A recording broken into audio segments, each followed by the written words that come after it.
You know, I really can't be bothered going out and taking photos at the moment, but I'm forcing myself to do it because I know it's good for me. And because I'd be something of a phony if I kept telling you all the time that it's good for you and then not do it myself.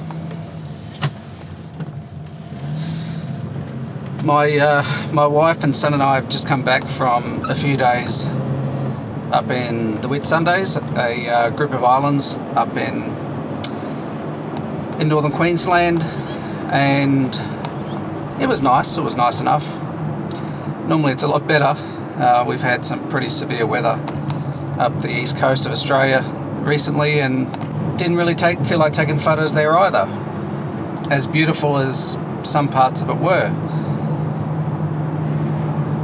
Just don't feel like it at the moment. You know, as my wife noted this morning, she said, "You haven't been yourself lately." She said, I can sense it. There's something bothering you. And that's why I'm getting out again with my camera, even though I don't feel like it, even though I have no idea what will come of it, other than I trust in the fact that I will, as I usually do, feel better at the end of it. It's going to be dark in about half an hour. Daylight saving is almost finished with us here in Melbourne. I was thinking of taking some photos this afternoon, but just got off the phone with my mum, and like I said to her, haven't had the inspiration to get out there and take photos.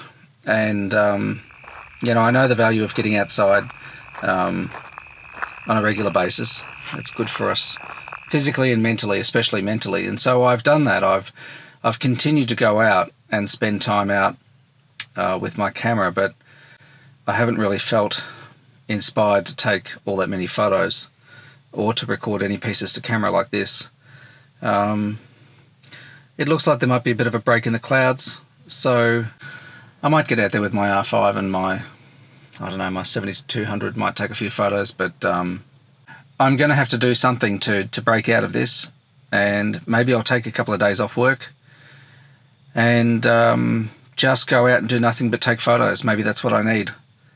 Just go out somewhere a bit far away from home, maybe in the van, maybe sleep in the van, and just get away from the usual visual cues long enough to actually do something else, to feel something else. My wife even said to me, and this is probably a bit personal for a YouTube video about landscape photography, but she said, I think you've been drinking a bit too much lately too. And she's right. No red wine for me, except maybe on weekends, because I don't want to be a cliche. That's the last thing I want to be. So on a similar note, I know quite a few of you have come to landscape photography for similar reasons to me, in that you have probably spent a large part of your life working your butt off, possibly in your own business or in a senior corporate position. Maybe you've just worked very hard at something that hasn't filled you with a great deal of joy or satisfaction over the last few decades. Perhaps you had a traumatic childhood, or you've gotten through a terrible divorce or the death of a family member. Whatever it is, I know that we all come to landscape photography for different reasons, but it seems to me, by and large, that we come to this genre of photography as a way to bring peace into our life, to assuage the stresses that plague us when we're sitting alone quietly and we have time to ponder the things that have been troubling us over the recent months or even maybe decades. So I'm curious to know from you what it is that brings you to landscape photography, what it is that appeals to you. Now, I'm sure there are some of you who come to it purely for the challenge and the pleasure of being outside and creating images that make you happy. There'll be a few of you who've come to this because you have been inspired by the works of others and you really want to be able to learn to do what they have done and create images that you could print 3 meters wide and put on a wall, or even enter competitions, end up in a gallery perhaps. I'm sure some of you have grand plans about what you'd like to do with landscape photography, but I really sense that a lot of us are here for similar types of reasons.